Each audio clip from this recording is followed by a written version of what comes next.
आप लोग देखिए, महागठबंधन में लेफ्ट पार्टी है, कांग्रेस पार्टी है, आरजेडी है। 3 लेफ्ट पार्टियां हैं, आरजेडी और कांग्रेस, यानी 5 दल का ये महागठबंधन है और पांचों को जो है सीट बंटवारा हो गया। दूसरी तरफ एनडीए खेमे अगर आप देखेंगे तो कई लोगों को तो जगह मिली ही नहीं, कई लोग चले गए।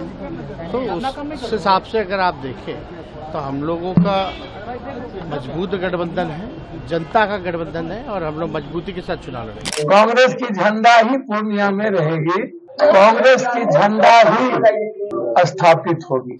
जिस तरह से होता है ना कि सांप से सुंदर की बात होती है कि न निगलते बनता है न उगलते बनता है, ऐसी परिस्थिति में उन लोगों ने सीट का बंटवारा किया है।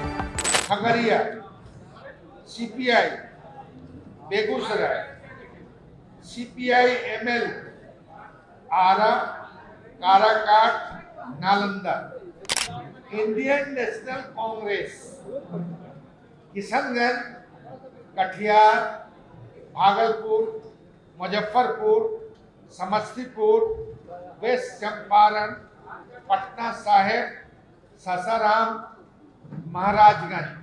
राष्ट्रीय जनता दल गया, नवादा, जहानाबाद, औरंगाबाद, बक्सर, पाटलिपुत्र, मुंगेर, जमुई, बांका, वाल्मीकि नगर, पूर्वी चंपारण, शिवहर, सीतामढ़ी, वैशाली, सारण, सीवान, गोपालगंज, उजियारपुर, दरभंगा, मधुबनी, झंझारपुर, सुपौल, मधेपुरा, पूर्णिया, अररिया, हाजीपुर। आप लोग देखिए, महागठबंधन में लेफ्ट पार्टी है, कांग्रेस पार्टी है, आरजेडी है। 3 लेफ्ट पार्टियां हैं, आरजेडी और कांग्रेस, यानी 5 दल का ये महागठबंधन है और पांचों को जो है सीट बंटवारा हो गया।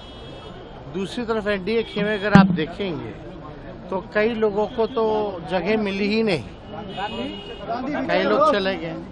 तो उस हिसाब से अगर आप देखें तो हम लोगों का मजबूत गठबंधन है, जनता का गठबंधन है और हम लोग मजबूती के साथ चुनाव लड़ेंगे। कांग्रेस की झंडा ही पूर्णिया में रहेगी, कांग्रेस की झंडा ही स्थापित होगी। 5 साल के अंदर बिहार में 40 के 40 सीट कांग्रेस के नेतृत्व में खड़ा हो। कि बहुत देर कर दी हुजूर आते आते, ऐसा देर उन लोगों ने किया है कि हम समझते हैं कि जनता स्पष्ट कर हो गई है कि उन लोगों में मेल मिलाप दिल से हो ही नहीं सकता है। ये एक कागजी बंटवारा उन लोगों ने किया है, अभी भी दिल में पूरा खोट है और इसका सीधे परिणाम पर, रिजल्ट पर प्रभाव पड़ेगा।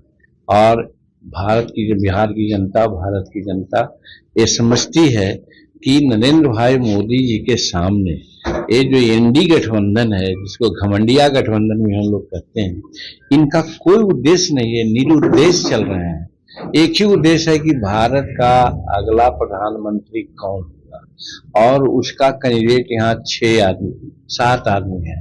तो अनेक जोगी मठ उखाड़ की बात आती है, तो वही बात हुआ। हम शुरू में ही कह दिया था कि इन लोग का जो पर्पस है वो लोभ का पर्पस है, लाभ का पर्पस है, देशभक्ति का, राष्ट्रभक्ति का नहीं है। इसलिए ये लोग नहीं टिकेंगे।